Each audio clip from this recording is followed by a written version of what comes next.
You were canceled. No. Cancered? Hold on. Hold on.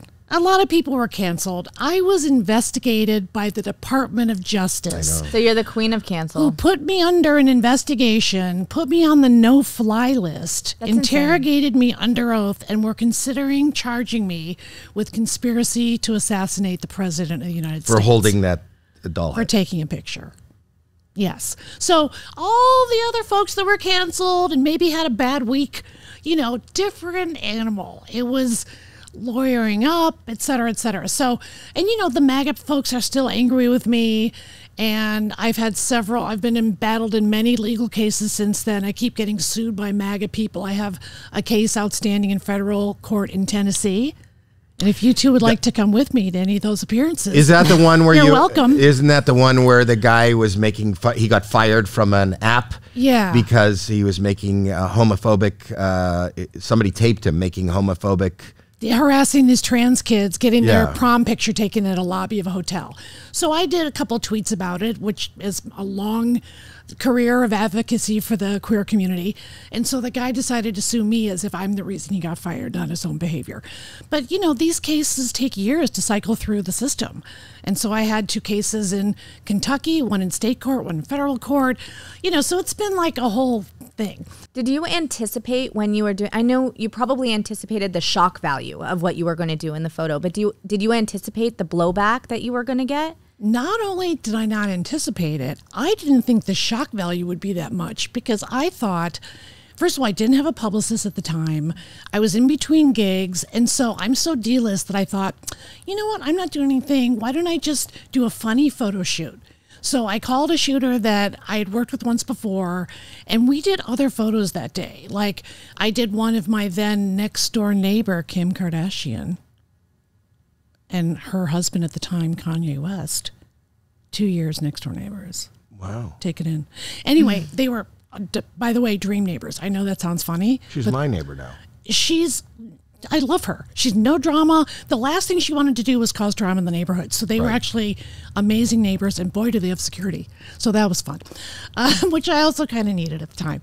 And so I thought that this photo will maybe live on like a couple of gay blogs. I didn't think it was all that shocking. It was a Halloween mask.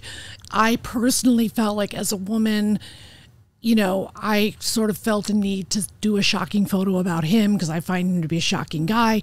I know him as you do. Mm-hmm. If you worked at NBC Universal, as I did for 20 years, he was everywhere. He was ubiquitous. But, you'd see him at publicity events and, when they'd roll out the new seasons, that's when my Life on the D-List was in and stuff.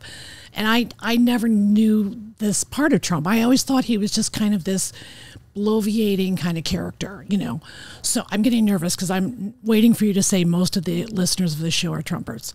No. Because you probably cross over. You're probably... Well, I just don't talk... I don't talk politics. We don't talk politics. Okay, so I don't mean to go too deep on that. But you can go deep. You can go as deep as you want. I'm just listening. I don't want to alienate people because... You're not alienating people. Okay. On this show, nobody gets alienated. Okay, good. Because I'm just, as a woman and as a woman of a certain age, I found the stuff he did beyond shocking. And so I thought, let's take sort of a protest photo. Some people thought it was funny.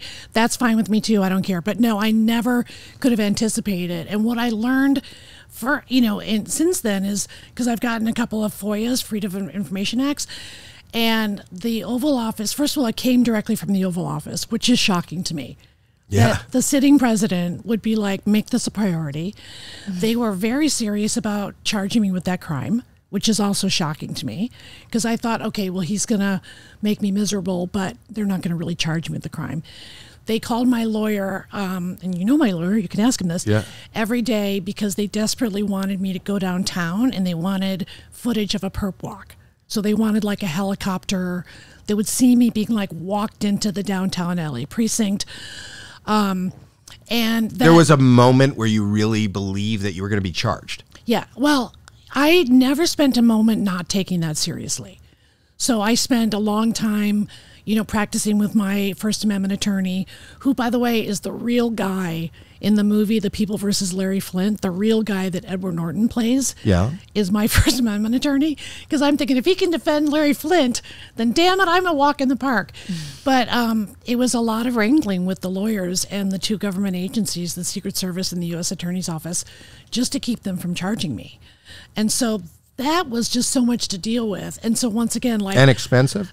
Insanely expensive, like over $1 million.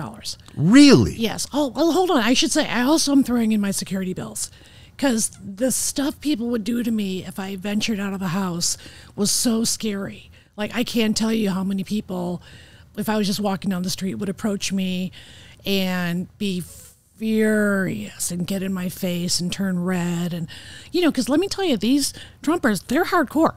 They are hardcore. I've never seen anything like it.